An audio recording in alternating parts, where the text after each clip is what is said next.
Tara, dito tayo mag-usap. Bakit na naman? Sarado mo yung pinto. Ha? Sarado mo yung pinto. Sarado ka? Sarado mo yung pinto. Kakagigil ka eh, no?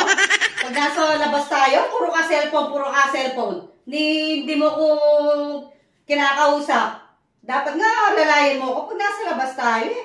Kaso hindi. Cellphone yung hinatupagan mo, nakakainis ka. Para wala kang kasama na. Bakit? Kinakaya mo ako siguro, no? Kaya ayaw mo akong makabayan. Hindi alalayan nga, hindi. Diyos ko, lagi na lang ganyan na nakakasawa ka.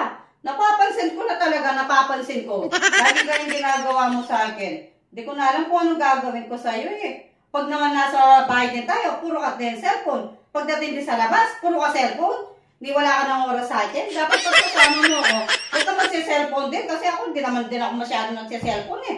Ganyan ginagawa mo, nakakainis ka na talaga. Grabe ka na sa akin, ha? Dali ka nga dito. Nasa inyo. Sinabi ko sa yung pinto. Hindi ko naman sinabi na lalabas ka. Hindi mo sinabi. Sabi mo sarado ko yung pinto. Oo nga, sinabi ko ba lalabas ka? Sinabi ko lang, isara mo yung pinto. O ano ba sasabihin mo? Wala na! Bahala ka dyan!